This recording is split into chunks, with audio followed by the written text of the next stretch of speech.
장 13절부터 17절까지입니다. 에베소서 6장 13절부터 17절까지 신약 317면에 있습니다.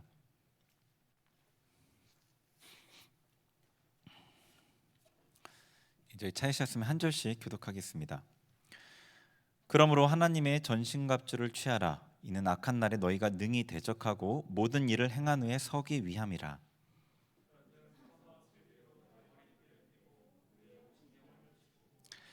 평안의 복음이 준비한 것으로 신을 신고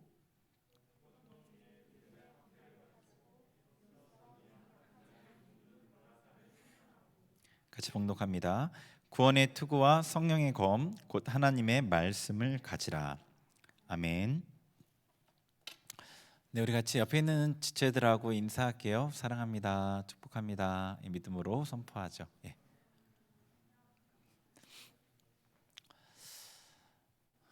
네, 이제 오늘 며칠 전부터 그런 느낌이 들었는데 오늘은 날씨가 많이 따뜻해졌어요. 지금 영상 8도인데 예, 봄이 오는 것 같아요. 봄이라는 계절을 잊고 지냈는데 갑자기 봄이 다가오는 것 같아서 오늘 낮에 약간 좀 새로운 마음이 들었어요. 네. 환절기 때 감기도 조심하시고 코로나 요즘 많이 걸리는데 코로나 조심하시고 하셨으면 좋을 것 같아요. 오늘 이 나눌 말씀이 어려운 사람도 있을 것 같아요. 예. 하나님의 전신갑주에 대해 살펴볼 텐데 왜 그러냐면 이 하나님의 전신갑주는 하나님의 군사, 그리스도의 군병, 군대가 사용하는 거거든요. 반대로 얘기를 하면 지금 내가 하나님의 군사로서 그리스도의 군병으로서 살아가지 않으면, 적어도 그리스도의 군사로서 준비되는 삶을 살지 않으면 이 내용이 자기와 별 상관없게 느껴질 거예요. 하나님의 군사는 어떤 존재냐면 자기 삶에 얽매이지 않고 군대 장관 대신 예수님의 명령에 철저하게 복종하는 자들, 이 하나님의 군대예요. 그리스도 군병. 하나님의 군사로 훈련받는 사람은 예수님의 명령에 절대 복종할 것을 결단하고 자기의 뜻, 생각, 욕심을 철저히 죽이며 싸워가는 사람이죠.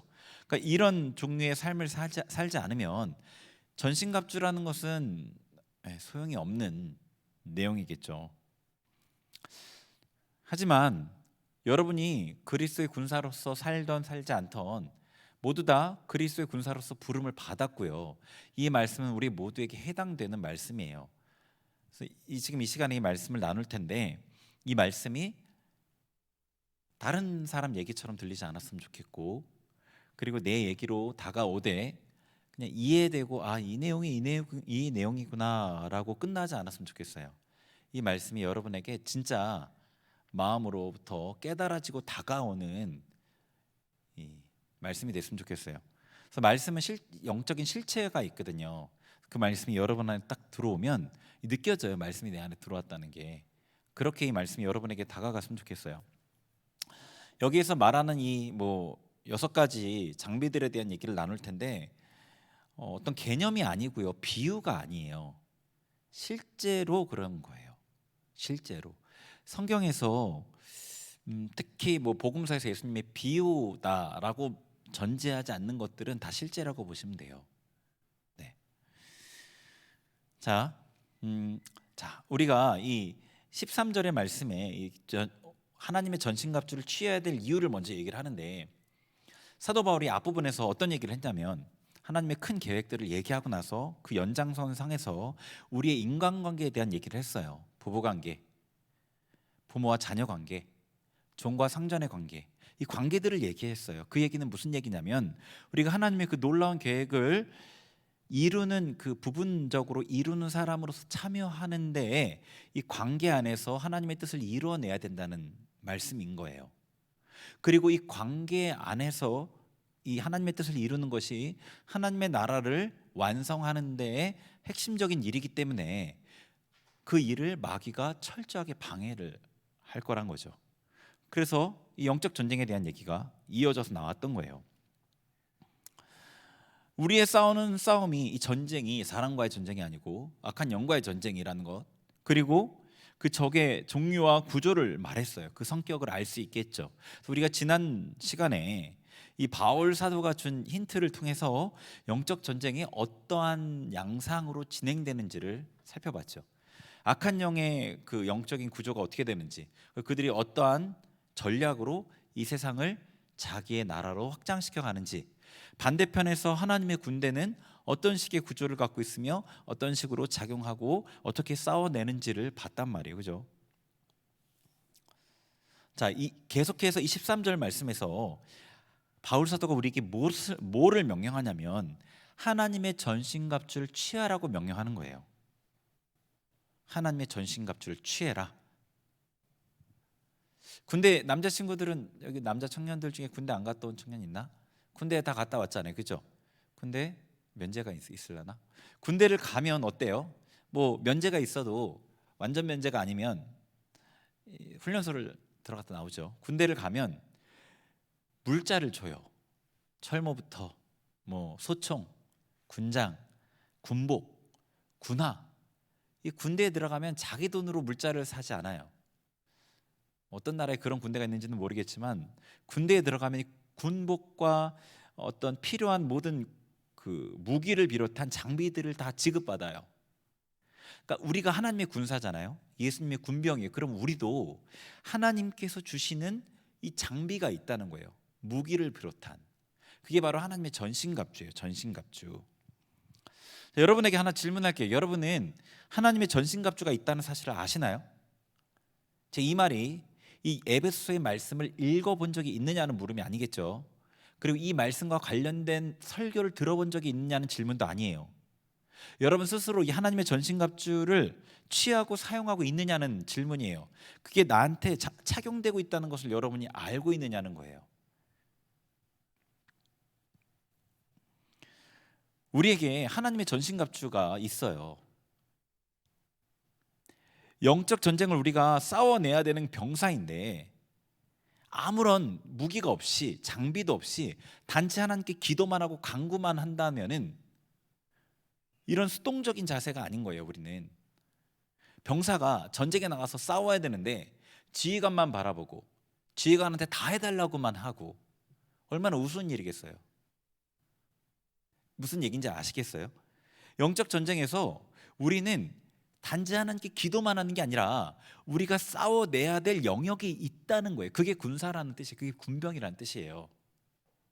우리가 싸워내야 될 영역이 있는 거예요.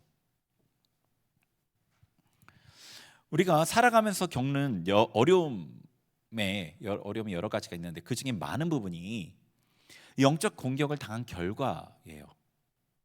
영적 공격을 당한 결과로서 그 피해의 결과라고요.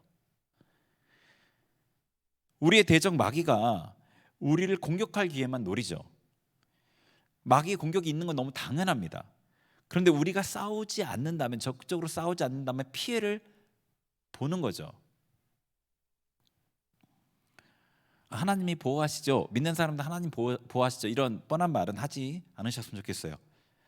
전체적으로는 하나님 보호하신다는 말이 맞지만 구체적인 상황에서 병사로서 우리가 싸워야 될 부분이 있다는 것을 절대 놓치시면 안 돼요. 우리가 싸워야 될 부분이 있는 거예요. 이걸 구분하지 못하면 어떻게 되죠? 자기가 싸우지 않아서 공격받고 피해본 걸 가지고 하나님이 보호하지 않았다고 원망하는 거예요. 그러니까 제가 성경을 통해서 또 신앙의 저의 여정을 통해서 다른 사람들을 상담하면서 제가 보면은 제 경험, 뭐 미천하지만 그래도 아예 없다고 할 수 없는 그 경험을 통해서 보면은 하나님이 직접 해서 직접 어려움을 주시고 이런 경우는 극히 적어요. 제가 하나님이 치셨다는 오해라는 그 말씀을 나눌 때 그 얘기를 했었죠. 우리의 삶의 선택의 결과인 경우가 대부분이라고. 이 부분도 그래요. 우리가 싸우지 않아서 공격을 받고 피해본 부분이 많은 거예요. 삶의 어려움의 많은 부분이 영적 공격을 당해서 피해를 본 결과입니다. 그런 어려움 가운데 많은 성도들이 어떻게 대응하죠? 그냥 하나님 도와주세요만 하죠. 기도만 한단 말이에요. 하나님께서 주신 전신갑주가 어디 있나요? 병사로서 우리에게 주어진 임무는 어디에 있나요? 삶의 문제의 모든 원인이 이거라고 말할 수는 없지만 상당히 많은 부분이 여기에 해당된다고 봅니다. 하나님께서 우리에게 전신갑주를 주셨습니다. 사용하셔야 해요. 싸워야 합니다. 자, 13절 말씀 다시 한번 읽어볼게요. 13절 시작. 그러므로 하나님의 전신갑주를 취하라. 이는 악한 날에 너희가 능히 대적하고 모든 일을 행한 후에 서기 위함이라.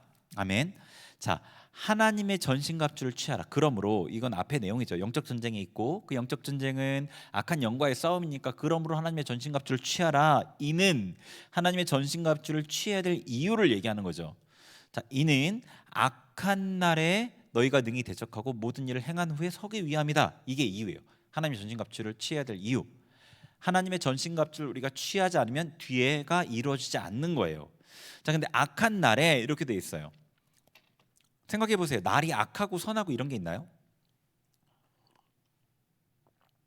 날이 악하고 선하고 따로 없죠.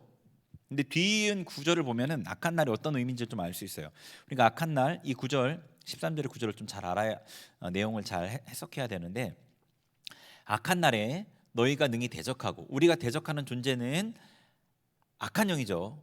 12절에 분명히 나와 있죠. 우리가 씨름이 사람들과 싸움이 아니라 악한 영과의 싸움이라고 분명히 얘기하죠.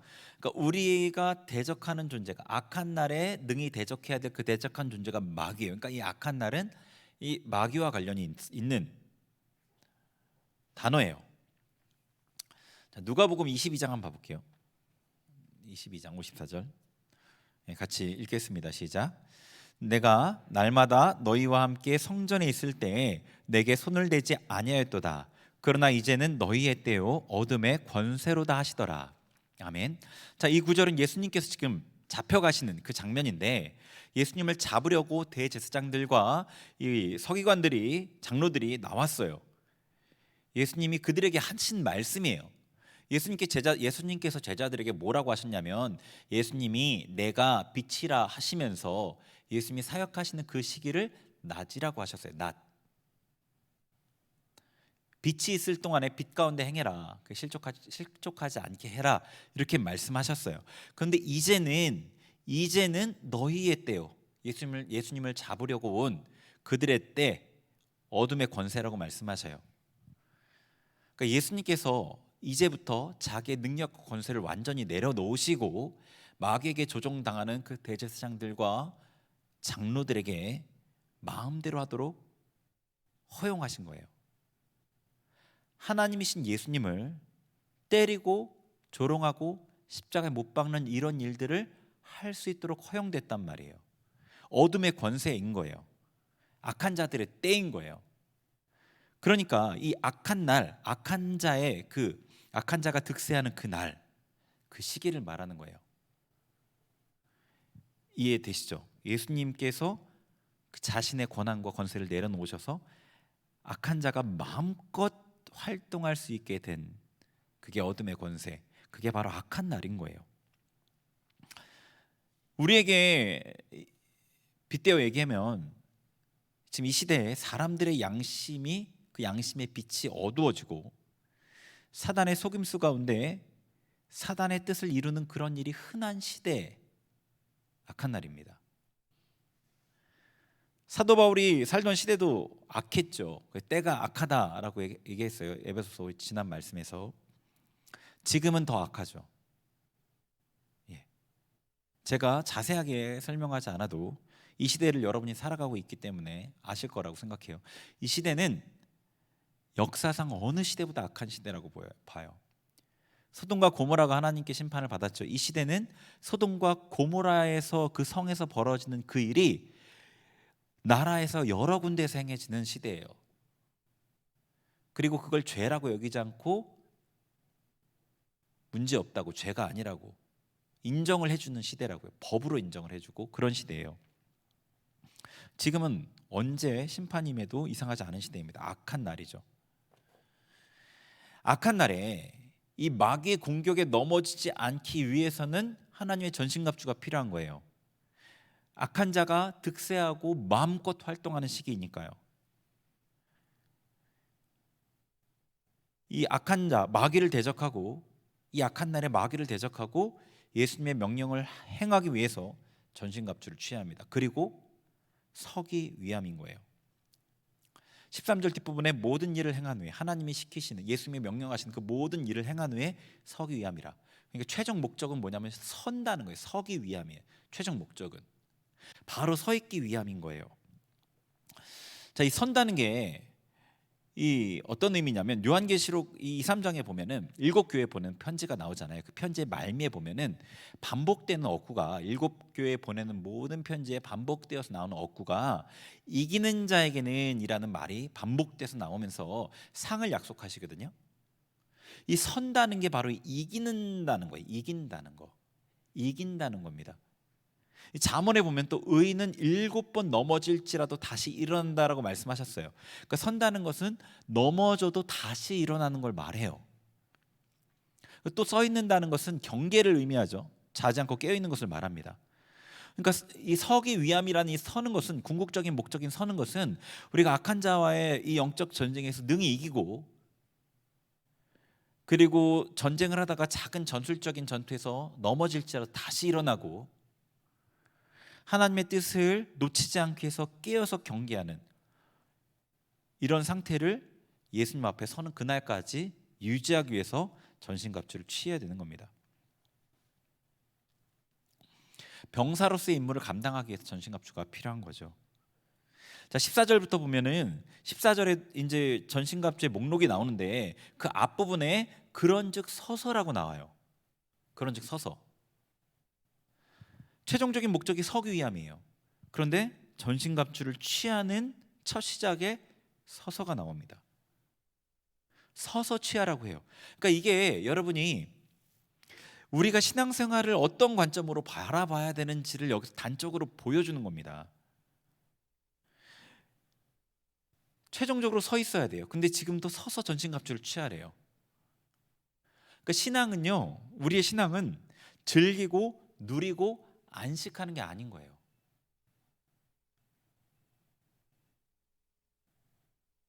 여러분, 이 얘기가 받아들여지나요? 신앙생활하면서 그거 추구하잖아요, 다들. 편해지려고, 삶이 좀 나아지려고. 어떤 분은 그런 얘기도 하셨어요. 우리 신앙이 배틀그라운드도 있는데 플레이그라운드도 있다, 뭐 그런 얘기를 하셨어요. 제가 아는 어떤 예전에 들었던 어떤 설교에서. 근데 그때마다 저는 동의할 수 없었어요. 우리는 이 땅에서 쉬고 노는 게 아니거든요. 전쟁의 상황이기 때문에 편히 누울 수 없고 편히 쉴 수가 없어요. 여러분, 찬송가 중에서 이런 가사 아실 거예요. 내 손에 든 검을 꽂지 말아라. 손에 검을 들고 있는데 이 검을 쉬려면 꽂아야 되잖아요. 검을 팽개치고 쉴 수는 없잖아요. 이걸 꽂지 말라는 말은 쉬지 말라는 거예요. 우리 예수님 앞에 서는 그날까지 쉴 수가 없다는 거예요. 안식은 천국에서 누립니다. 이 땅에선 전쟁하는 거예요. 느헤미야서에 보면은 성벽을 건축할 때 이방 민족들이 그들의 성벽 건축을 막 방해하고 공격하려고 하거든요.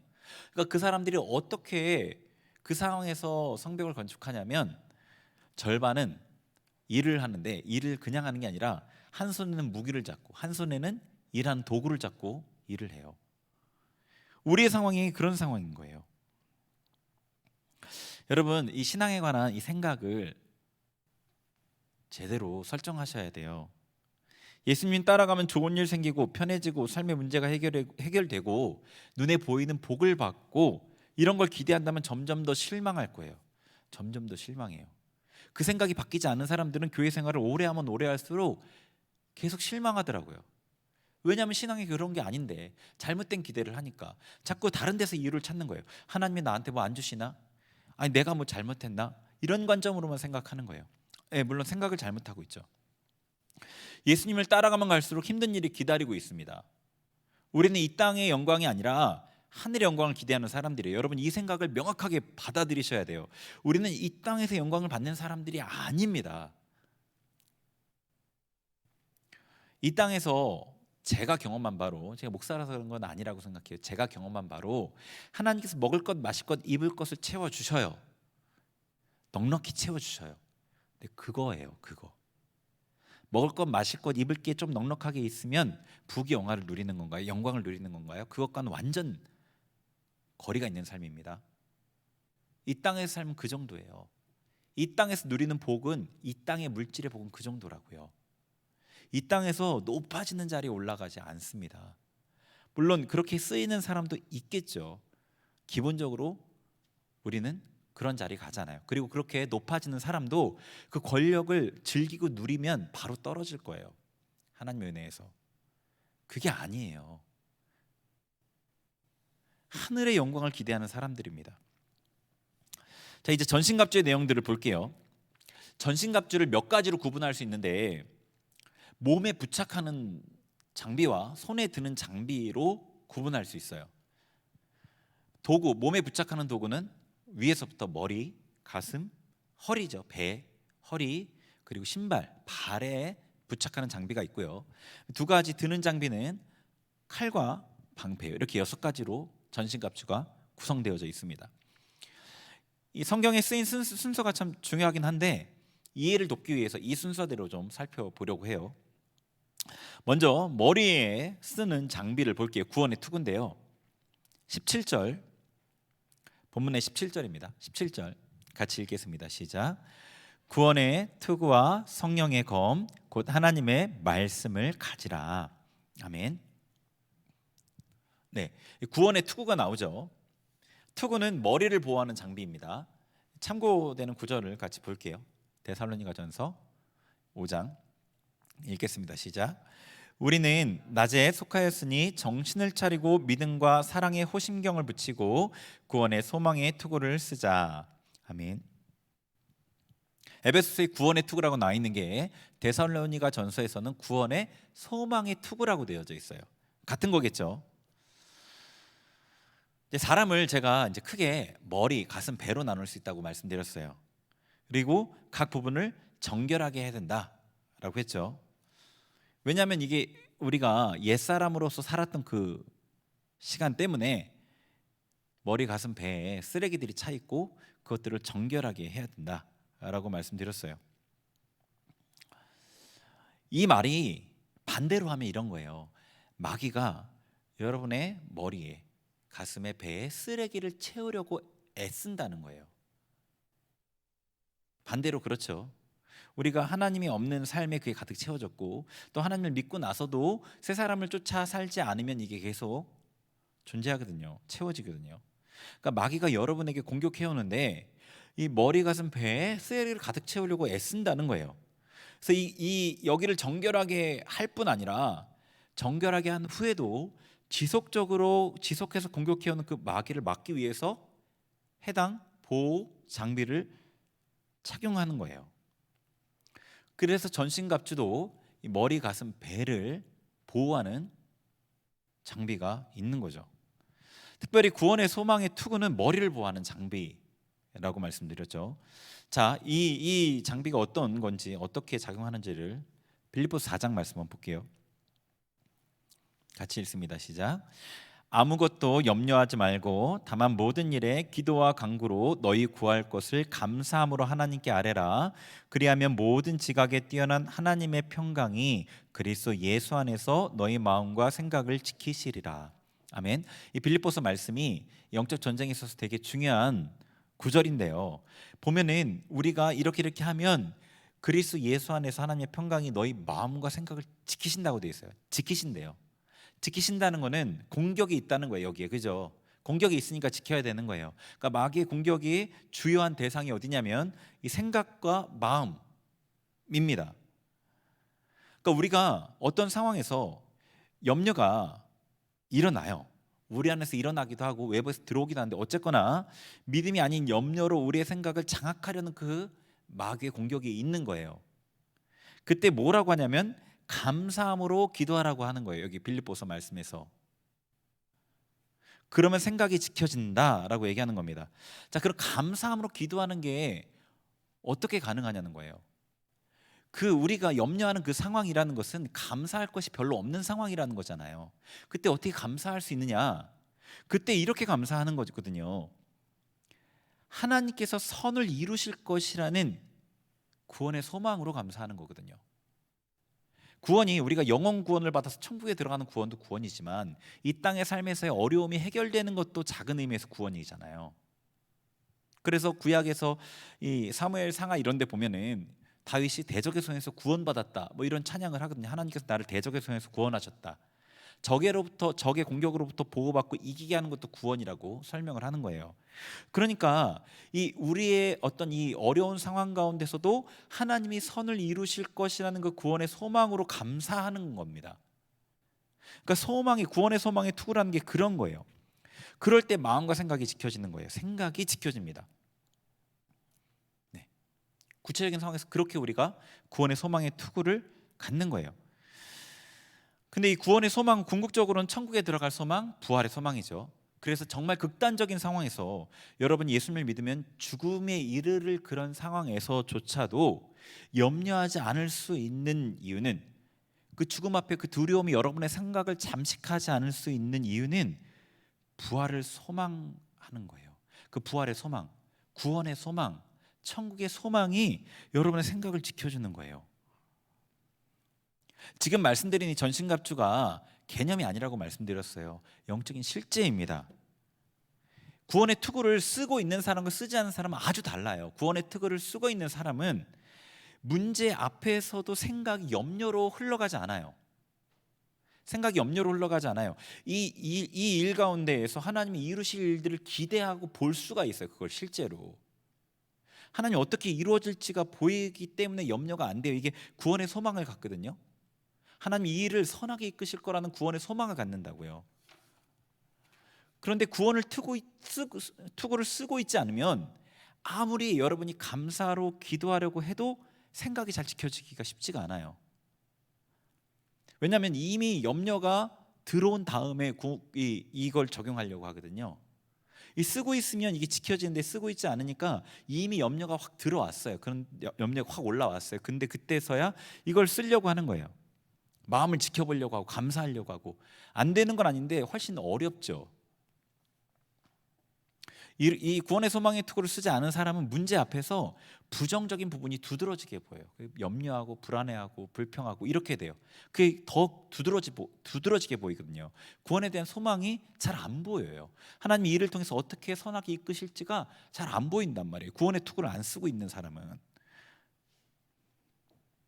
이 구원의 투구를 쓰기 위해서는, 이게 여러분이 예전에 또 이런 설교 때 이렇게 얘기하시는 걸 봤어요. 구원의 소망을 투구를 쓰고 의의 흉배를 입고 진리의 띠를 메고 매일 아침마다 이걸 하래요. 근데 그렇게 해서 안 돼요. 저도 혹시나 해서 해봤는데 전혀 안 됐어요. 여러분도 해보셔도 안 될 거예요. 그렇게 되지가 않아요. 여러분이 이 하나님의 원리대로 하나님 앞에 순종하고 반응할 때 이 투구가 써져요. 실제로. 그럼 지켜져요. 생각이. 공격을 받아도 이게 깊게 못 들어와요.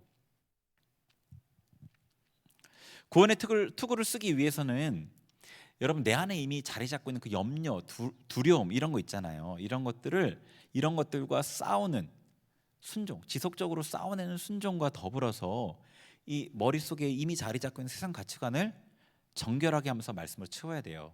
제가 앞부분에 얘기한 내용과 연장선상에 있는 거예요. 머리를 어떻게 정결하게 하는지. 이때는 말씀이 여기 전체로 다 말씀이거든요. 말씀이 정말 중요한데 기도보다 말씀이 더 중요한 것 같아요. 제가 볼 때는 성경을 보고 제가 경험해 보면 기도보다 말씀이 더 중요한 것 같은데, 어쨌거나 한쪽으로만 치우치면 안 되죠. 이 말씀을 읽어야 되는데 소리 내지 않고 많은 분량을 읽는 게 도움이 됩니다. 여기서는. 그러니까 말씀을 이 뒷부분에는 씹어먹는 것도 얘기할 거고 소리 내서 크게 선포하는 것도 얘기할 텐데, 이 머리를 정결하게 하는 데에는 말씀을 많은 분량을 읽는 게 도움이 돼요. 소리내서 읽는 게 나쁜 게 아니에요. 소리내서 읽어도 됩니다. 낮은 톤으로 쭉 읽는 것도 좋아요. 근데 많은 분량을 읽는 데는 좀 시간이 너무 많이 걸리거든요. 많은 분량을 읽는 게 도움이 돼요. 그리고 머리기도, 그때 얘기 드렸죠. 머리기도 하는 게 도움이 되겠죠. 근데 전에도 얘기 드렸던 것 같은데 이 어떤 방법, 경건의 행동보다 더 중요한 거는 순종이거든요. 여러분 순종과 이게 같이 가야지 이루어집니다. 자, 그 다음에 두 번째 의의 호신경 14절이에요. 14절 같이 읽을게요. 시작. 그런즉 서서 진리로 너희 허리띠를 띠고 의의 호심경을 붙이고. 아멘. 데살로니가전서 5장 8절 다시 읽을게요. 시작. 우리는 낮에 속하였으니 정신을 차리고 믿음과 사랑의 호심경을 붙이고 구원의 소망의 투구를 쓰자. 아멘. 자, 본문 14절에 의의 호심경이 나와요. 의의 호심경. 호심경은 개역 한글에는 흉배라고 되어 있어요. 가슴을 보호하는 장비예요. 데살로니가 전서에서는 믿음과 사랑의 호심경이라고 되어 있어요. 가슴을 보호하는 장비죠. 자, 그러니까 이거는 가슴에 자기 안에 담겨져 있는 쓰레기들, 두려움, 불안, 분노, 시기, 미움, 질투 이런 쓰레기들을 제거하면서 의와 믿음과 사랑을 채워야 되는 거예요. 의와 믿음과 사랑을. 그럼 이게 채워지면 여기 가슴이 딱 호신경이 딱 채워지면서 보호가 돼요. 이 가슴이.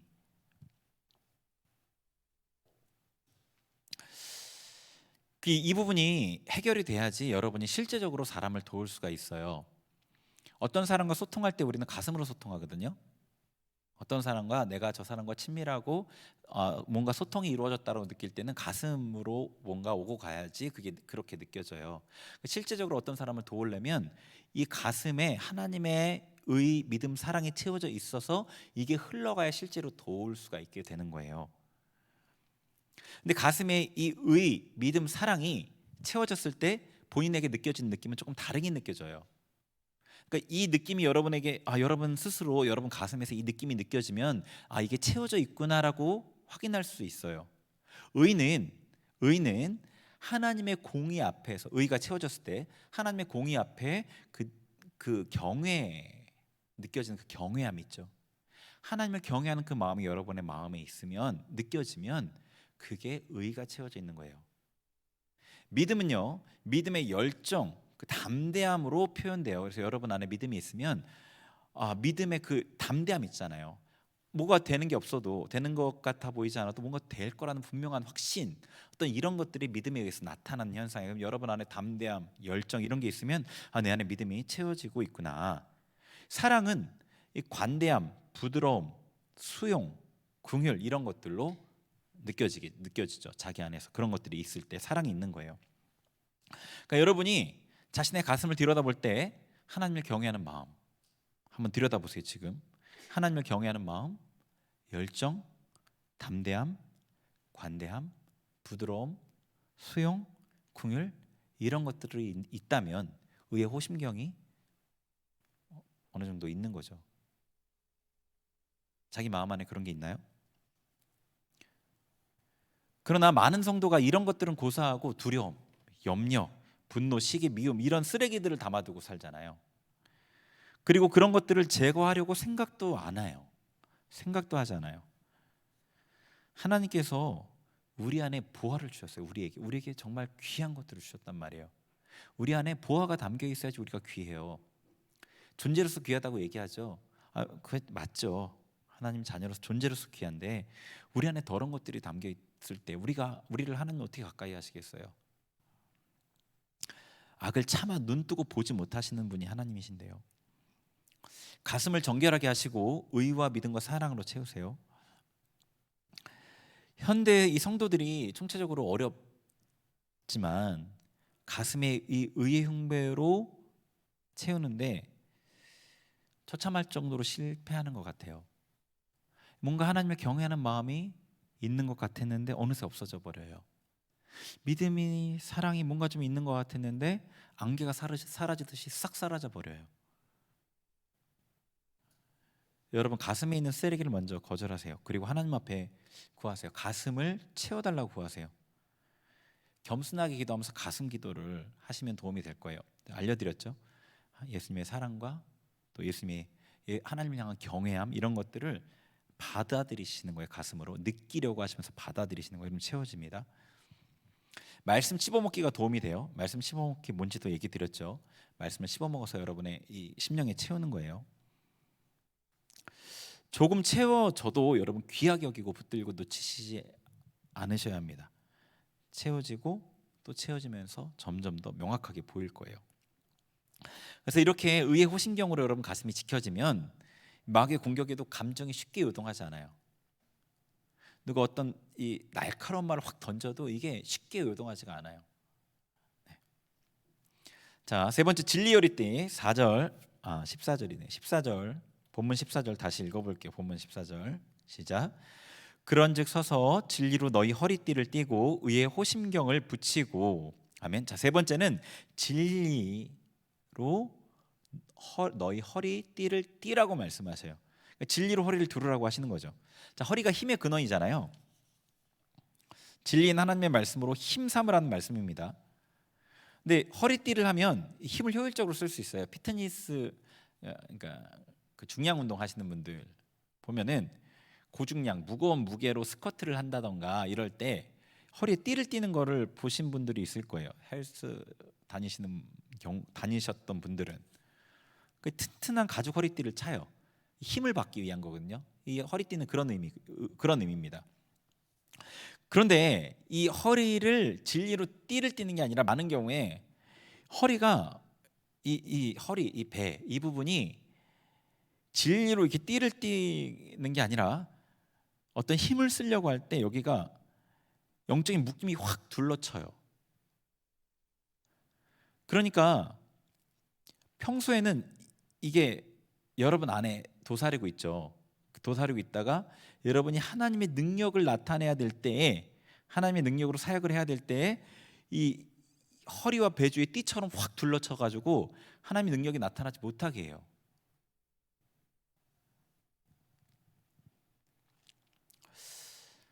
사람들이 이 부정적인 생각이나 감정을 받아들였는데 그거를 회개하고 처리하지 않으면 시간이 지나면 내려간다고 그랬잖아요. 이 내려가요. 그래서 이 평소에는 없는 것처럼 느껴져요. 여기에 있어야지 생각이 인지가 되고 여기에 있어야지 감정이 느껴지는데 이게 시간이 지나면 내려가요. 그래서 사람들이 시간이 지나면 괜찮아져 하는 얘기가 이 내려가는 걸 그렇게 얘기하는 거예요. 감정은 시간이 지나면 해결되지 않아요. 그러니까 어렸을 때 고통스러운 기억들은 동일한 고통스러운 감정을 불러일으켜요. 내려간단 말이에요. 근데 그 사람이 그 내려가는 게 반복되죠. 왜냐하면 삶의 패턴이고 어떤 문제를 대하는 그 사람의 삶의 방식이니까 계속해서 내려가고 쌓여요. 그 배의 쓰레기가 커지고 강화돼요. 그래서 이게 인격을 형성해요. 되게 오래된 것이기 때문에. 근데 이런 영적인 묶임이 있을 때 그 사람의 어떤 삶에도 아주 지대한 나쁜 영향을 미쳐요. 그런데 하나님의 일도 할 수가 없어요. 아까 얘기한 대로 이 사람이 하나님의 일을 할라 치면 힘의 근원에서부터 힘을 받아야 되는데 배 주위를 확 둘러쳐 가지고 힘을 쓰지 못하게 만들어 버린다고요. 그래서 하나님의 일을 하는 사람은 하나님 일을 맡은 사람은 하나님 일을 하지 못하게 하고 하나님의 은혜를 받아야 되는 사람은 은혜의 자리에 못 가게 막아요. 뭐 집회나 뭐 상담이나 예배 이런 거 은혜 받는 자리에 못 나가는 일들이 생기잖아요. 그런 일들이 이런 작용이라고 보시면 돼요. 그래서 그런 일들이 있으면 이게 왠지 방해구나 이런 생각을 하잖아요. 그런 식의 방해를 해요. 그리고 혹시 뭐 찬양 인도나 설교나 기도의 인도, 뭐 찬양팀 혹은 리더, 임원 이렇게 하나님을 해야 되는 자리에 있다면 하나님의 능력이 나타나지 못하게 확 막는다고요. 평소에는 가만히 있다가 하나님의 능력을 나타내야 될 그때 나타내지 못하게 확 막아버려요. 하나님의 능력이 나타나지 못하니까 말에 힘이 없고 봉사의 능력이 나타나지 않고 은혜를 끼치지 못해요. 그 영적인 부분을 알지 못하는 사람은 어떻게 생각하냐면 왜 사람들이 나의 선한 의도를 모르지? 왜 따라주지 않지? 왜 하나님의 나를 돕지 않지? 난 이렇게 수고하는데 하나님 왜 일하시지 않지? 이렇게 불평해요. 영적인 원리를 모르니까 자기가 지금 둘러쳐져서 힘을 못 쓰고 있다는 걸 몰라요. 그래서 보면은 어떤 사람은 말 한마디를 해도 사람들에게 스며들고 어떤 사람은 말 한마디를 해도 튕겨요. 그런 부분이 있습니다. 여러분의 이 배가 허리가 악한 영의 띠로 묶이는 게 아니라 진리의 띠로 띄어져야 돼요. 우선 배의 쓰레기를 제거해야 되겠죠. 여러분 그 고질적인 문제예요. 여러분이 갖고 있는 고질적인 문제. 그리고 그게 어떤 특정한 상황에 부닥쳤을 때 튀어 올라와요. 그러다 보니까 이 사람들이 어떻게 생각하냐면 가끔 튀어 올라오거든요. 너무 빈번하게 튀어 올라오면 이게 일상생활이 안 돼요. 그런데 가끔 튀어 올라와요. 그러니까 이게 나는 이런 상황에서만 이래, 혹은 나는 저 사람 때문에 이래라는 식으로 자기를 회피를 해요. 근데 그게 아니고 내 안에 그런 문제가 있는 거거든요. 그 부분을 분명하게 거절하고 그 쓰레기를 제거해야 돼요. 근데 오래됐다고 했잖아요. 그래서 제거가 쉽지는 않습니다. 분명한 결단과 순종의 씨름이 있어야 돼요. 정말로 싸워내야지만 제거가 돼요. 그 여기가, 이 배에 있는 쓰레기가 제거돼야지 실제적인 인격의 변화가 일어나요. 여기가 제거돼야지. 여기가 제거되지 않고 머리에 맨날 깨달음, 가슴에 어떤 느낌, 이것만 받으면 그때는 뭔가 아른 것 같고, 그때는 뭔가 바뀐 것 같은데, 뭔가 느낀 것 같은데, 자기의 삶에 돌아가면 똑같이 돌아가요. 이게 여기에 근본적인 이 부분이 해결이 안 돼서 그래요. 이게 어려워요. 근데 이게 제거가 돼야지 진짜 변화가 나타나요. 아, 저 사람 정말 바뀌었구나. 이게 돼요. 자기 스스로도 알고. 이게 어떻게 해야 되냐면, 뭐 아까 얘기한 대로 싸움, 순종 너무 중요하고요. 배기도가 도움이 되겠죠, 당연히. 그리고 말씀을 소리내서 선포하는 방식의 읽기가 도움이 돼요. 소리내서 선포하는 방식에 힘있게 읽는 방식이 도움이 됩니다. 그리고 이 구원의 투구, 의의 흉배, 진리 허리띠 다 여러분 잘 아셔야 되는 게, 이게 몸과 관련돼 있어요. 몸과 관련돼 있다고요. 이게 몸과 관련돼 있어요. 그래서 여러분이 이것들을 거룩하게 하고 또 이것들을 장비를 착용하기 위해서는 이 몸이 하나님께 굴복되는 게 되게 중요해요.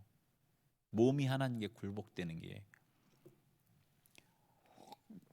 그래서 몸을 하나님께 굴복시키는 방법이 여러 가지가 있겠지만, 예배 드릴 때 어떻게든 몸을 사용해 보세요. 하나님 앞에 찬양할 때 생각으로만, 마음으로만 찬양하지 마시고 어떻게든 여러분의 마음을 몸으로 나타내려고 해보세요. 그게 하나님 앞에 예배 드리고 경배하고 기도하는데 여러분 몸을 사용하는 거거든요. 몸을 거룩한 도구로 쓰는 거예요. 거룩한 도구로. 그런 것들이 도움이 많이 될 거예요. 그리고 기도할 때도 겸손하게 기도하기 위해서 그냥 마음만 겸손한 게 아니라 몸도 겸손한 자세로 무릎을 꿇고 기도하는 거죠. 겸손하게. 그런 것도 여러분 몸을 의롭게 사용하는 거거든요. 여러분 몸을 어떻게 사용할지를 잘 생각해 보시고 하나님의 뜻대로 몸을 사용하는 것을 많이 할수록 여러분의 몸이 거룩해져요. 그리고 몸을 복종시키기가 쉬워요. 제가 몸이 거룩하고 부정하고가 있다고 그랬죠. 거룩하고 부정하고가 있어요, 몸이. 그래서 그런 것들을 잘 생각해 보세요.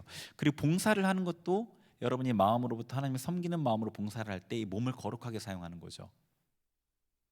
그죠? 그리고 기도할 때에도 몸을 사용하고 또 소리 내는 것도 몸을 사용하는 것 중에 일종의 일부분이죠. 그런 것들을 잘 생각해 보시면 이 몸에 임하는 이런 부분들을 거룩하게 하고 하나님께 드리는 데 도움이 될 겁니다. 자, 네 번째, 평안의 복음에 예비한 신. 15절, 본문의 15절 보겠습니다. 15절 같이 읽습니다. 시작. 평안의 복음이 준비한 것으로 신을 신고. 아멘. 자, 평안의 복음이 준비한, 예비한 것은 복음 전파와 관련이 있겠죠. 이사야서 52장 7절. 네, 같이 읽습니다. 시작. 좋은 소식을 전하며 평화를 공포하며 복된 좋은 소식을 가져오며 구원을 공포하며 시온을 향하여 이르기를 내 하나님이 통치하신다는 자의 산을 넘는 발이 어찌 그리 아름다운가. 아멘. 자, 이사야서에서 좋은 소식, 복음을 전하고 하나님의 평화를 선포하고 구원을 선포하고 그렇게 하나님의 통치를 선포하는, 복음을 선포하는 사람의 입술이 아니라 발이 아름답대요. 네. 발이 아름답다는, 그 사람의 발이 하나님 보시기에, 하나님 보시기에 그 사람의 발이 아름다우면 마귀가 보기에는 절대 아름답지 않겠죠. 이 발은요, 우리를 어느 지역으로 이동하게 하잖아요. 그리고 심판의 권세를 의미하기도 해요. 예수님께서 주석과 같은 발이 있다고 할 때 그건 심판의 권세를 얘기하는 거예요. 발은 또 어떤 영역에 들어가서 그곳을 점령하는 의미가 있어요. 우리가 군사라면, 우리가 군사로서 어떤 지역에 들어가면 그곳이 하나님의 땅이 되는 거예요. 이해되시죠? 무슨 얘기인지. 근데 이 하나님의 말씀을 온전하게 선포하는, 복음을 선포하는 이 사람들에게는 이 발의 영적인 권세가 주어진다는 거예요. 평안의 복음, 이 복음에 준비하는 것으로 신으라는 말은 그런 거예요. 발에 권세가 주어지는데 하나님의 복음을, 온전한 복음을 선포하는 자들에게 권세가 주어진다는 거예요. 그래서 이 사람들이 어떤 지역에 들어가면, 이 발의 권세를 받은 사람들이 어떤 지역에 들어가면 그 지역이 정복돼요. 제가 지난주에 어둠의 세상 주관자에 관해 설명했었죠. 어둠의 세상 주관자, 어둠의 세상이 있다고 했죠. 하나님의 사람이 빛을 비추지 않는 영역이 있어요. 그리고 그 영역을 주관하는 악한 영이 있는 거예요. 어둠의 세상의 주관자라고 그랬어요. 이 발의 권세가 있는 사람들이 그곳에 들어가면 점령하고 하나님의 빛이 비추어지는 거예요. 자, 이건 하나의 일화를 알려드리는 게 도움이 될 것 같은데, 조지 휘필드 목사님이라고 들어보셨나요? 1700년대에 사셨던 분인데 미국의 영적 대각성을 이끄셨던 분이고, 이분 정말 대단해요. 사도 시대 이후에 가장 위대한 복음 전도자라고 불리셔요. 정말로 이분의 그 일기라고 좀 두꺼운 책, 조지 휘필드 일기라는 책을 읽어봤는데 정말 대단해요. 정말로 이렇게 살 수 있을까 싶을 정도로. 근데 이분의 이 일화가 있는데, 방직 공장에서 여공들이 일하고 있는데 그 여공들이 모여서 음담패설을 주고받고 있었대요. 근데 휘필드 목사님이 지나가다 그 모습을 보고 이 하나님의 분노와 거룩함의 열정으로 그 여공들을 바라본 거예요. 그 중에 여공 중에 한 명이 고개를 돌리다가 목사님과 눈이 마주쳤어요. 갑자기 죄의식에 사로잡혀가지고 통곡하며 회개를 했고, 그 공장 안에 그 공간 안에 있는 모든 사람들이 다 통곡하며 회개했다는 그런 일화가 있어요. 이런 일화뿐 아니라 휘필드 목사님의 그 일기를 읽어보면 그 목사님이 가서 복음을 선포하는 곳마다 수만 명의 사람이 모여요. 5,000명, 10,000명 막 이렇게 모여요. 막 모여서 사람들이 막 회심하고 회개하고 막 그런 일들이 매번 있었어요. 그러니까 복음을 전하는 발의 권세가 강력하게 나타난 거죠. 복음을 선포하는 자에게 주어지는 그 권세가 강하게 그분에게 있었고, 그분이 가는 곳에 이미 그 지역이 점령이 되는 거고, 그분이 복음을 선포하니까 빛이 비춰져서 사람들이 하나님께로 돌아오는 역사가 있었던 겁니다. 복음을 전하고 진리를 선포할 때 발의 권세가 임하게 돼요. 평안의 복음에 예비한 것으로 신을 신게 됩니다.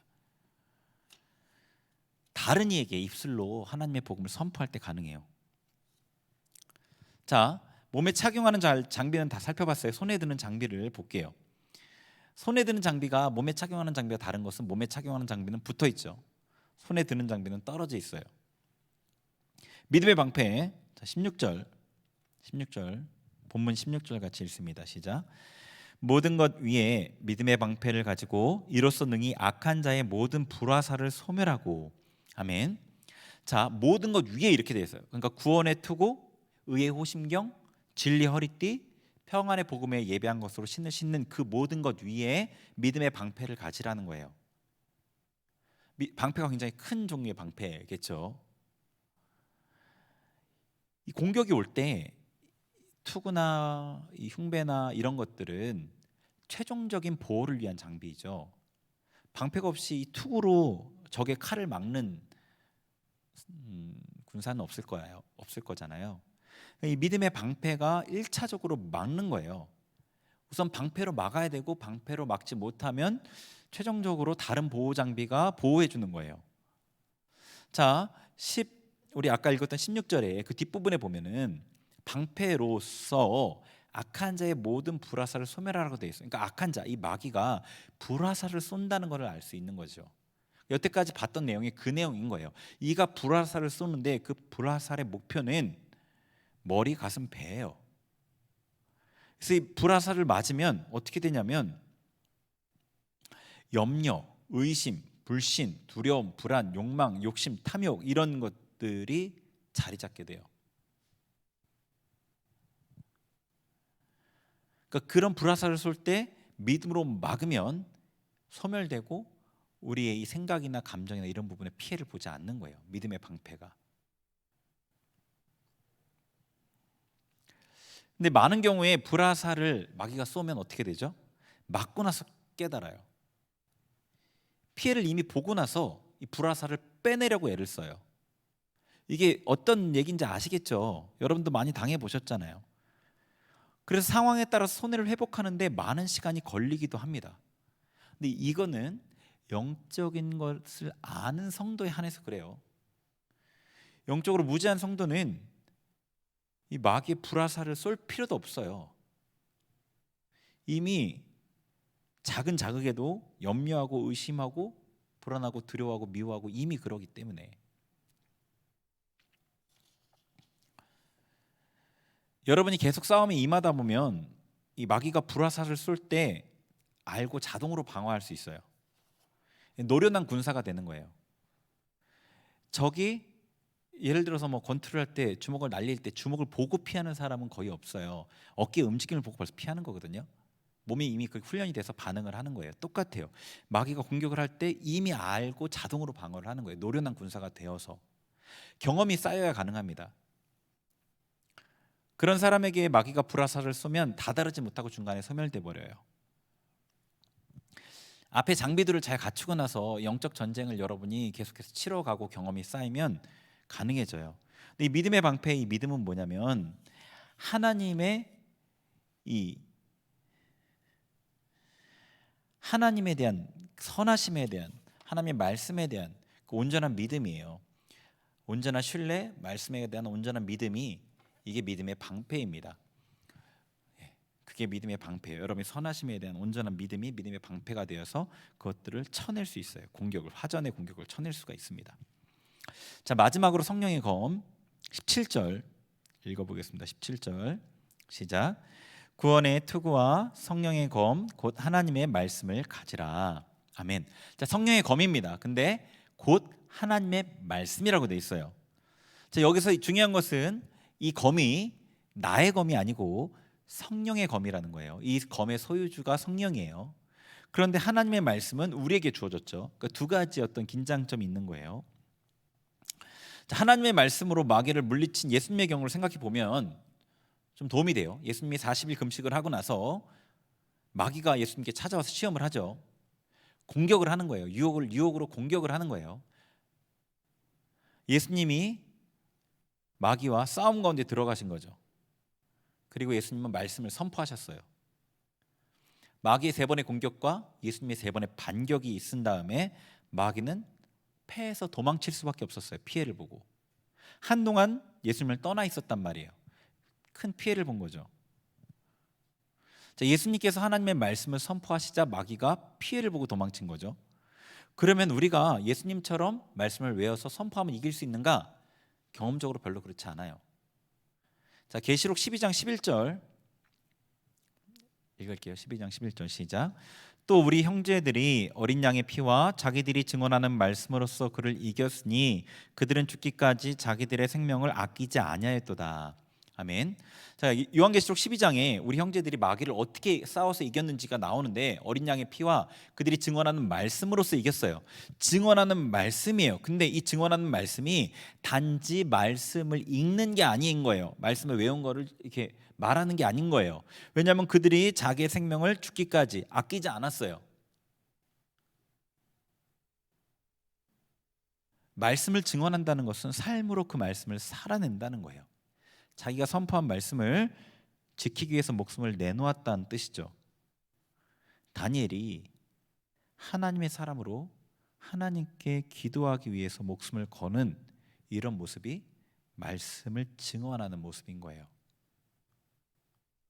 다니엘은 평소에 다리오 왕 앞에서 내가 섬기는 하나님은 살아계시고 전능하시다라고 증언했거든요. 그 말씀을 삶으로 보여준 거예요. 성경 어디 돼 있냐고요? 다니엘이 이제 굴에서 나왔을 때, 사자굴에서 나왔을 때 다리오가 했던 그 말을 보면 다니엘에게 어떤 말을 들었는지를 알 수 있어요. 내가 섬기는 살아계신 하나님이 너를 구원하시기에 족하였느냐 이렇게 물어보거든요. 여러분이 하나님의 말씀에 순종하면서 그 말씀을 선포하고 붙들 때 성령께서 성령의 검으로 마귀를 공격하시고 패하게 하셔요. 이 성령의 검은 거룩하고 순종하는 삶과 관련돼 있어요. 자, 그러니까 우리가 집중해야 될 부분은 구원의 투구, 의의 흉배, 진리의 허리띠, 여기를 먼저 집중하셔야 돼요. 여기를 먼저 집중하셔야 돼요. 여러분의 안에서의 싸움을 이겨내지 못하고서 외부의 적을 이길 수가 없어요. 아무리 난공불락의 성도 내부에 적이 있으면 절대로 방어할 수 없거든요. 싸워서 이길 수가 없어요. 우리 안에 있는 적이 먼저 해결이 돼야 돼요. 자, 전신갑주를 어떻게 적용하는지를 간단히 예를 들어서 볼게요. 자, 상전과 종의 관계를 생각해 보세요. 직장에서 내가 직원이에요. 사장이 있어요. 사장이 아니고 그냥 윗사람이라고 해도 괜찮겠죠. 사장이 나에게 내가 좀 잘못하긴 했지만 인격적인 모욕의 말을 했다 칩시다. 마귀가 이 사장을 통해서 불화살을 쏜 거죠. 근데 여러분이 내가 하나님 자녀이고 저 사람의 말로 인해 내 존재 가치가 손상되지 않는다는 그 진리에 관한 믿음이 확고하고 영적 전쟁에 대한 경험이 풍부하다면 그 말을 받아들이거나 충격받지 않고 쳐낼 수가 있어요. 그게 오히려 상대에게 피해를 주는 거예요. 그런데 공격을 받았을 때 아주 피해가 없기는 좀 어렵죠. 어느 정도는 여러분이 쳐내고 어느 정도는 가슴에 와서 박힙니다. 기분이 나쁘고 화가 납니다. 어떻게 따질까? 어떻게 복수할까? 아니면은 반대로 자괴감이 들 수도 있겠죠. 그때 불화살을 얼른 뽑아내야 되겠죠. 가슴에 충격받은 것들을 하나님 앞에 기도하면서 토해내고요. 믿음 없음을 또 회개하고 여러분 가슴에 다시금 의와 믿음과 사랑으로 채우시면 됩니다. 온전히 회복될 때까지 기도해야 되겠죠. 예. 여러분이 이 인간관계 가운데 이렇게 적용할 수 있겠습니다. 다른 예로는 가슴이 아니라 머리나 배를 공격받는 경우도 있겠죠. 동료 직원이 주식으로 많은 수익을 얻었다는 이런 등의 얘기를 듣다가 나도 돈에 관한 욕심이 생긴다던가, 다른 사람에 관한 험담을 듣다가 그 사람에 대한 부정적인 평가가 생각에 자리를 잡는다든가 하는 것도 마귀의 공격의 결과로 볼 수가 있습니다. 그런 경우에 빨리 분별해야 되겠죠. 불화살을 뽑아내고 다시 은혜를 받아야 돼요. 영적 전쟁은 개념이 아니고요, 또 쉬운 일도 아닙니다. 그리고 완전히 끝날 때까지 끝나지 않는 싸움이에요. 우리가 전력으로 싸워야만 이길 수 있는 힘든 싸움이고요. 항상 깨어서 서서 하나님의 전신갑주를 취해서 영적 전쟁에 이기시길 바래요. 이 얘기들이 어떻게 보면 실질적으로 느껴지지 않는 청년들이 있다면 받으시고 그리고 적용해 보시려고 하시면 좋을 것 같고요. 실제로 다가오는 친구들은 좀 더 힘있게 열심을 내서 적용하고 싸우시고, 그래서 그 승리의 영역이 더 넓어지셨으면 좋겠고요. 우리 같이 기도하겠습니다. 우리 찬양하고 기도할게요. 6월절 어린 양의 피로 찬양하고 같이 기도하겠습니다.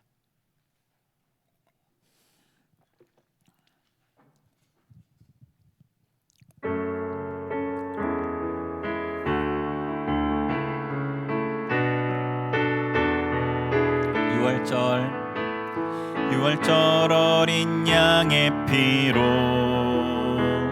나의 삶의 문이 열렸네.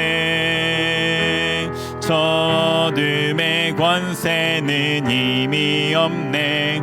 주 보혈의 능력으로 원수가 날 정죄할 때에도 난 이롭게 설 수 있네. 난 더 이상 정죄함 없네. 난 주 보혈 아래 있네. 난 주 보혈 아래 있네. 그 피로 내 죄 사했네. 하나님의 긍휼 날 거룩해 하시었네. 난 주 보혈 아래 있네. 난 원수의 어떠한 공격에도 더 이상 넘어지지 않네. 난 주 보혈 아래. 유월절 어린 양의 피로, 유월절 어린 양의 피 나의 삶의 문이 열렸네. 나의 삶의 문이 열렸네. 저 어둠의 권세는 힘이 없네. 주 보혈의 능력으로 원수가 날 정죄할 때에도 난 의롭게 설 수 있네. 난 더 이상 정죄함 없네. 난 주 보혈 아래 있네. 난 주 보혈 아래 있네. 깊이로 내 죄 사했네. 하나님의 긍휼 날 거룩해 하시었네. 난 주 보혈 아래 있네. 난 원수의 어떠한 공격에도 더 이상 넘어지지 않네. 난 주 보혈 아래 있네. 난 주 보혈 아래 있네. 깊이로 내 죄 사했네.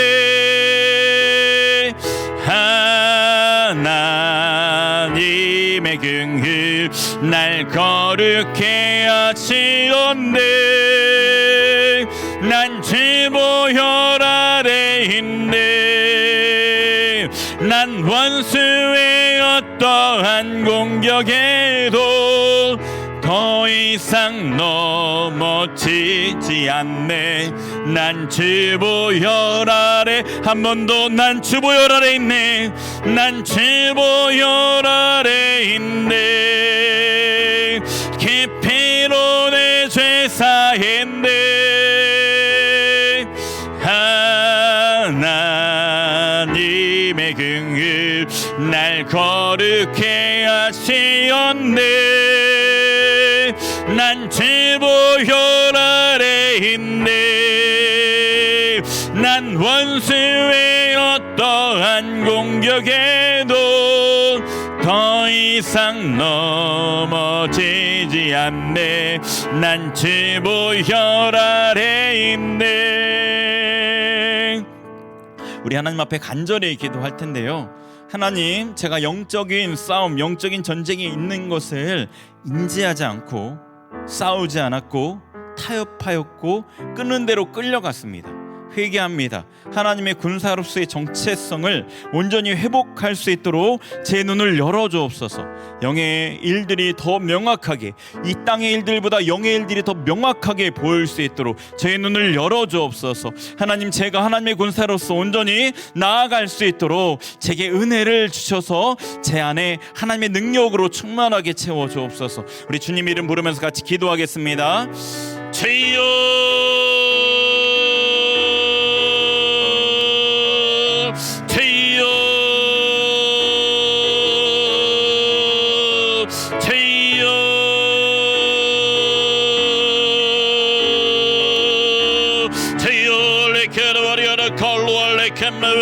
아버지 회개합니다. 회개합니다. 회개합니다. 할렐루야. 예수 그리스도의 훈병으로 부름받았음에도 우리가 싸움을 하지 아니하고 아버지 끄는 그대로 끌려갔던 것들을 회개합니다. 할렐루야. 감마와에를 세상의 가치관들과 세상의 욕심들을 내가 끄는 걸로 끌려갔습니다. 회개합니다. 회개합니다. 할렐루야. 감마와에를 열로컬로알라세로리아를 예수님의 보혈의 능력으로 내 켈로와 덮어주옵소서. 헐로와 우라칸마와에레 여기 모이는 청년들 한 명 한 명의 삶의 묶임들을 예수의 보혈의 능력으로 끊어주소서. 끊어주소서. 할렐루야. 칸마와레 열로컬로알레 칸마와에레 열로컬로알레 칸마와레 레켈로알라세로리아레 칸마와레 강한 성령께서, 강하신 성령께서 우리 가운데 임하시고 할렐루야. 우리 10년 가운데 우리 속에 하나님의 일을 이루어 주소서. 할렐루야 라라리아르 캄마베르 히알라칼루 알레 캄마바이르 히알라칼루 알라 세르와리아르 히알라칼루 아리아르 캄마베르 할렐루야 라라리아르 캄마바이르 히알라칼루 아리아르 히알라칼루 알라 캄마베르 할렐루야 라라리아르 캄마바이르 알라 세르와리아르 캄마바이르 히알라캄마바이르 히알라칼루 아리아르 칼루 알라 캄마바이르 제이요 할렐루야 라라리아르 캄마바이르 히알라칼루 아리아르 캄마베르 히알라칼루 아리아르 캄마베르 히알라칼루 아리아르 히알라칼루 알라 세르와리아르 할렐루야 라라리아르 캄마베르 할렐루야 캄마바이르 히알라칼루 알라 세르와리아르 로콜로 세르와리아르 캄마베르 할렐루야 라라리아르 캄마바이르 할렐루야 라라리아르 캄마바이르 할렐루야 라라리아르 캄마베르 할렐루야 칼루 알라 캄마바이르 할루 알라 세르와리아르 캄마베르 할렐루야 캄마바이르 로콜로 세르와리아르 히알라칼루 아리아르 캄마바이르 히알라칼루 아리아르 캄마베르 할렐루야 칼루 알라 세르와리아르. 여러분 가슴에 막힌 감정들이 있는 친구들 토해내세요. 그냥 하나님 앞에 감정을 다 쏟아내세요. 하나님 앞에 쏟아내지 않으면 누구한테 할 수 있겠습니까? 안 그러면 여러분 속에서 썩어서 여러분을 죽입니다. 하나님 앞에 토해내세요. 가슴에 막혀있고 묶여있는 것들, 꽉 묵혀있는 감정들 하나님 앞에 토해내세요. 그리고 생각에 여러 가지 불신들과 미혹된 것들 여러분 느껴지는 대로 하나님 앞에 한 번 더 토해내고 하나님 정결하게 해달라고 기도했으면 좋겠습니다. 우리 한 번 더 기도하겠습니다. 하나님 아버지 주여, 주님 앞에 토해냅니다. 주님 앞에 토설합니다. 할로알라 카르바리아르르르르르 할라 카르바리아르 캄마바이르 할라 카르바리아르 캄마바이르 내 마음을 알아줄 분이 예수님이 예수님밖에 없습니다. 할렐루야 라라리아라 캄마바이르 히알라카르바리아라 캄마바이르 히알라칼루 알라 세르바리아르 히알라카르바리아르 히알라카르바리아르 주님 거룩해 정결케 하소서. 할렐루야 라라리아라 캄마바이르 히알라칼루 알라 세르바리아라 캄마바이르 할루 알라 카르바리아르 히알라카르바리아르 캄마바이르 할루 알라 카르바리아르 하발라 세르와리아르 캄마베르 할렐루야 라라리아르 캄마베르 우리의 심령을 만져주시고 회복하여 주옵소서. 할렐루야 라라리아르 캄마베르 모든 무거워져 있는 쓰레기 같은 감정들 주님 앞에 토설합니다. 토설합니다. 토설합니다. 정결케 하여 주옵소서. 하나님의 사랑으로 채워 주옵소서. 하나님의 경외함으로 채워 주옵소서. 하나님의 믿음으로 채워 주옵소서. 할렐루야 라라리아르 캄마베르 히알라칼루 알라 세르와리아르르르르르 히알라카르와리아르르르르르르 히알라카르와리아르르르르 모든 불신을 주님 앞에 올려드립니다. 모든 미혹된 생각들을 주님 앞에 드립니다. 할렐루야 카르와리아르 모든 염려를 주님 앞에 드립니다. 할루알라 카르와리아르르르 히알라카르와리아르 캄마베르 할렐루야 라라리아르 칼루알라 캄마베르 예수알라 캄마와에르 우리를 정결케 하시는 주님, 우리 가운데 충만하게 역사하여 주옵소서. 하늘의 신령한 것들로 채우소서. 할렐루야 우리 안에 모든 더러운 것들을 제하시고 하늘의 신령한 것으로 채우소서. 하늘의 신령한 것으로 채우소서. 할렐루야 칼루알레 캄마와에르 헤알라카루아리아르 캄마웨르 헤알라카루아리아르르르 헤알라칼루알라 세르와리아르 캄마웨르 할렐루야르르르르 할렐루야 캄마와에르 할루알라 카르와리아르 캄마와에르.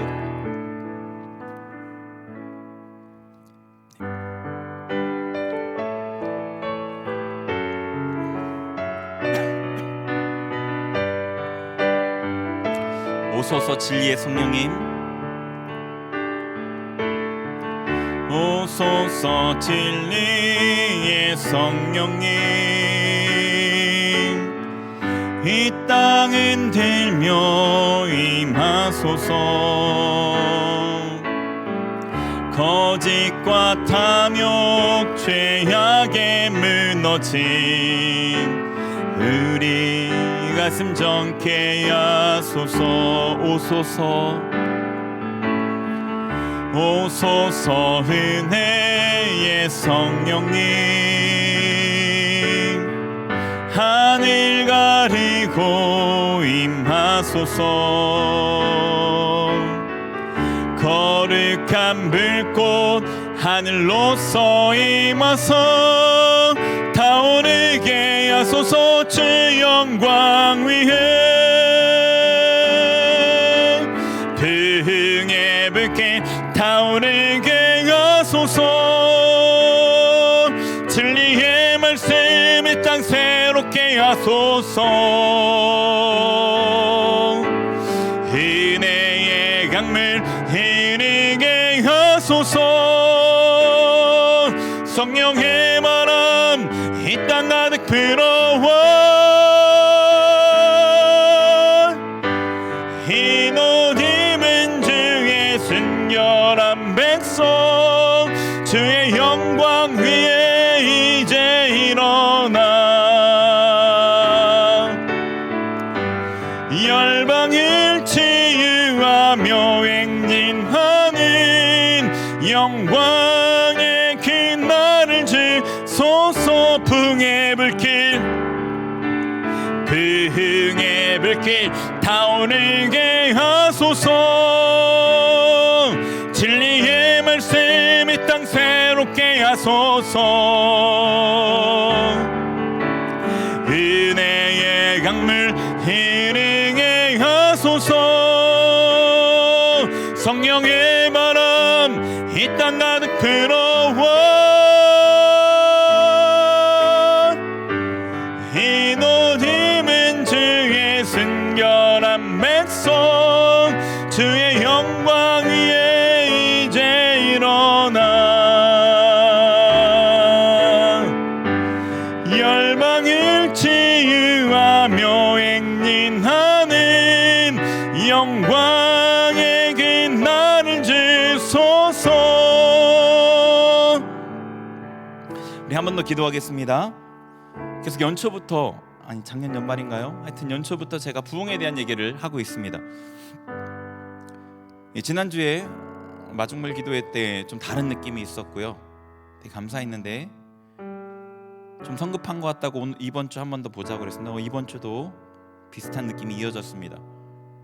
하나님께서 우리 청년부에 그동안 막혀있던 은혜의 문을 여시는 것 같다는 생각이 듭니다. 좀 더 확인을 해봐야 되겠지만 그런 부흥의 시작이죠. 여러분, 제가 아까 얘기한 대로 여러분 안에 고질적인 문제들이 해결되는데 시간이 오래 걸린다 말씀드렸어요. 그렇지만 하나님의 임재가 강하게 임하면 정말 순식간에 해결될 수도 있어요. 우리 간절하게 경배하는 마음으로 하나님 앞에 정말 그분을 경외하는 마음으로, 그분을 경배함으로 그분의 임하심을 구합시다. 우리는 정말로 아무것도 아닌 존재들이에요. 하나님 임해 주세요라고 요구할 자격이 없어요. 우리에게는 우리를 긍휼히 여기셔야지 그분이 임하시는 겁니다. 경외하는 마음으로, 경배하는 마음으로 하나님 이 시간에 임해 주셔서 내 안에 부흥을 이루어 주세요.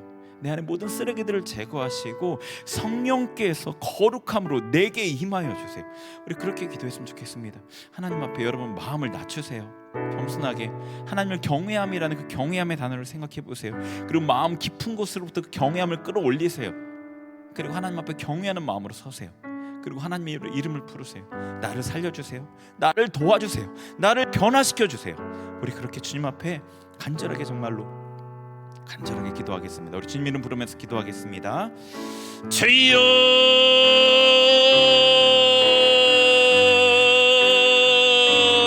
주여,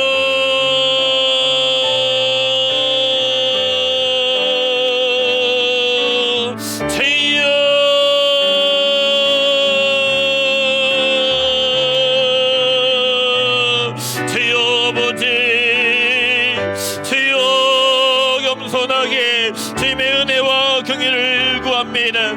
경외함으로, 주님을 경배함으로 죄인된 우리가 주님의 은혜를 구합니다.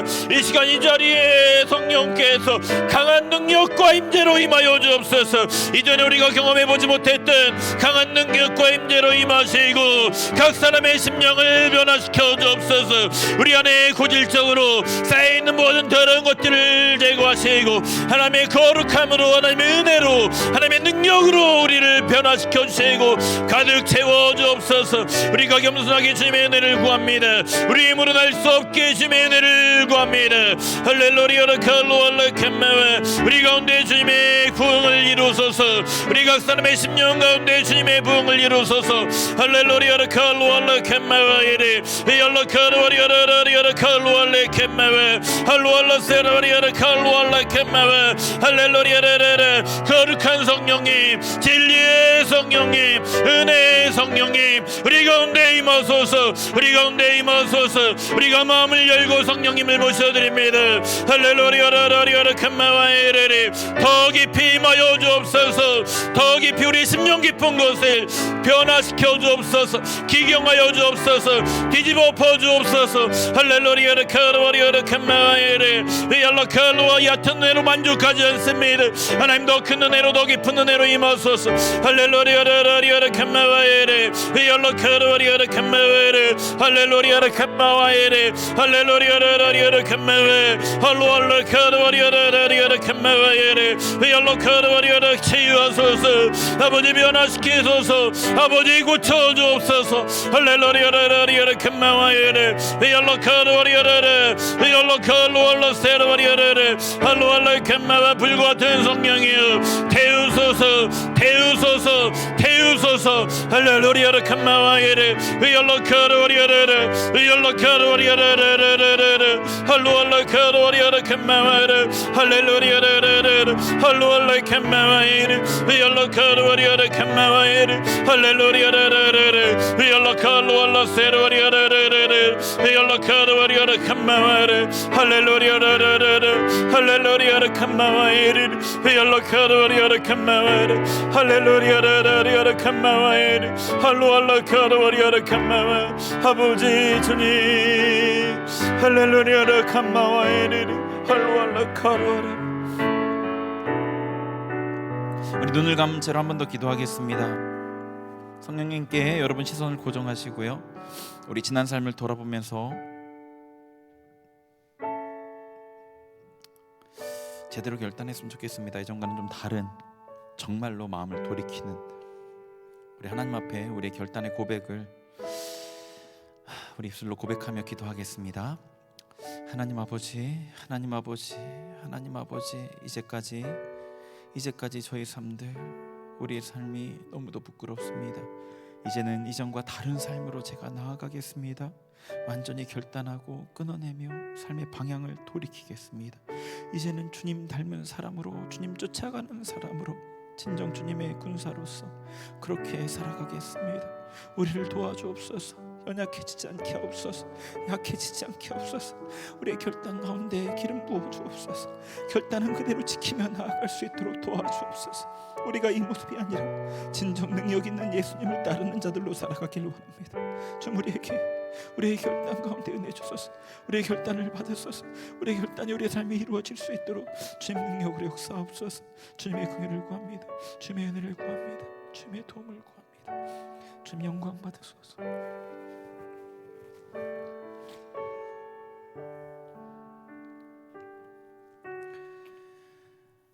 항상 우리에게 함께 하시고 은혜 주신 주님을 찬양합니다. 감사드리며 예수님의 이름으로 기도합니다. 아멘.